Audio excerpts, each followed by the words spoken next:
Est présente sur le plateau de Cameroun, Delight Isabelle Lobé. Bonjour.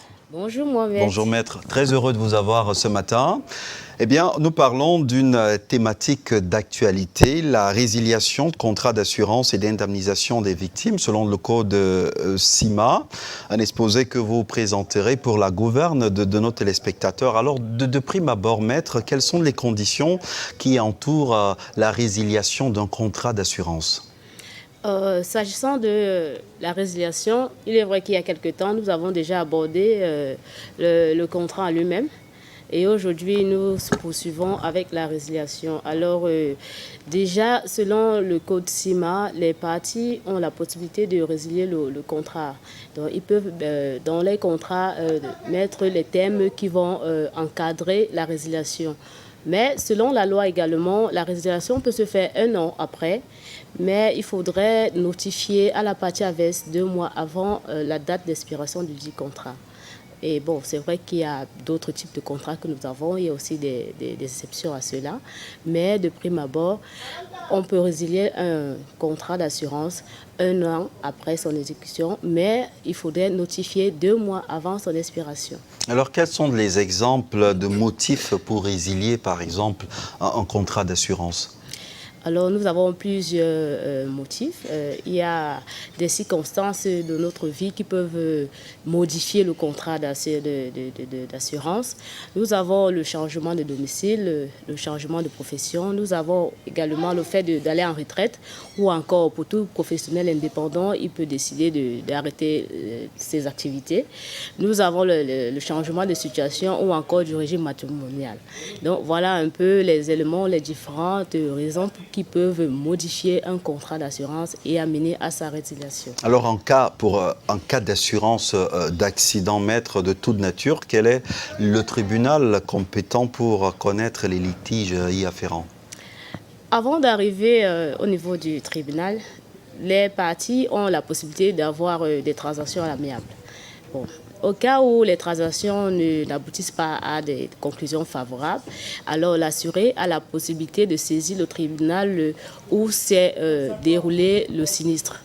Donc voilà, le sinistre, ou bien encore le tribunal compétent pour connaître de l'affaire sera le tribunal où s'est déroulé le sinistre ou le fait dommageable.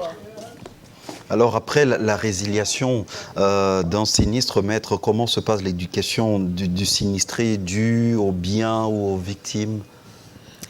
Bon, dans ce cas-ci-là, généralement, ce qui a lieu de faire en cas de sinistre, c'est que l'assuré est sûrement responsable déjà, mais l'assureur est le garant de l'assuré. Donc, tous les dommages qui ont été engendrés par les personnes qui sont sous la responsabilité de l'assuré seront pris en charge par l'assureur. Nous avons également un autre détail qu'il faut retenir, c'est que en cas de dommages et autres, il est toujours bon de notifier ces informations-là à l'assuré à temps. Est-ce que pour le cas d'un accident, le conducteur fautif dans un accident a-t-il droit à des indemnités ?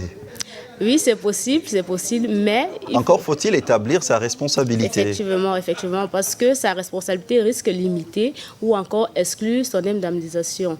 Donc, il va falloir que l'assureur se rassure s'il a été fautif à un certain degré ou pas pour pouvoir bénéficier des indemnités qui seront liées soit à sa personne ou encore au matériel qui sont sous sa responsabilité. Eh bien, si les circonstances d'une collision entre 2 ou plusieurs véhicules ne permettent d'établir les responsabilités encourues, comment se passent dans ce cas les indemnisations ? Bon, dans ce cas-ci, généralement, ce qui va se passer, c'est que s'il y a plusieurs conducteurs, l'un ou l'autre aura droit à la moitié des indemnisations. Et au cas où le conducteur n'est pas le propriétaire légal du véhicule, c'est le propriétaire légal qui sera civilement responsable. Mais ce propriétaire-là a la possibilité ou alors le droit de poursuivre le conducteur qui était en cause afin de rentrer dans ses dépenses. Alors, qu'en est-il à présent des victimes qui ne sont pas conducteurs de véhicules ? Également, les victimes qui sont bon, disons que les personnes qui sont victimes d'un accident de circulation ont droit à des indemnisations. Ça peut être lié à les personnes ou encore aux biens qui étaient sous leur responsabilité. Bon, maintenant, si ces victimes-là ont volontairement causé cet accident-là, ils vont voir les indemnités soit limitées, soit complètement exclues. Donc ça va dépendre des circonstances. Mais il faudrait déjà rappeler aux différentes familles que si nous sommes victimes, nous avons droit à des indemnisations, que nous soyons assurés ou pas. Il faut juste se rassurer que les véhicules qui ont causé cet accident-là ont été assurés. Donc en ce moment, on va pouvoir poursuivre les différents assureurs.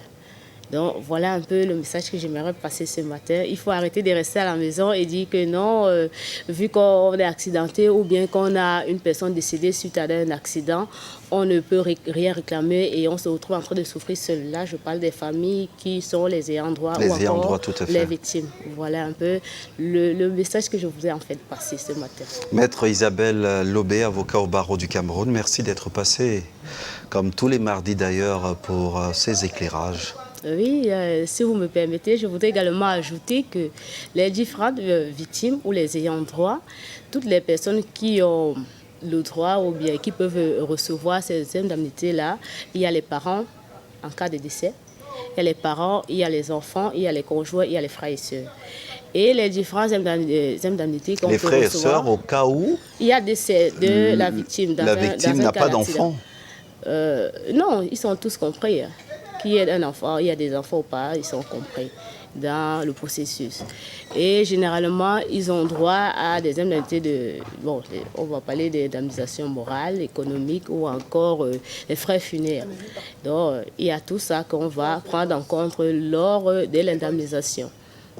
Bon, pour la procédure, bien vouloir saisir un expert dans le domaine. Un expert, tout à fait, Maître Lobé. Avocat au barreau du Cameroun, merci d'être passé ce matin à Cameroun Delight.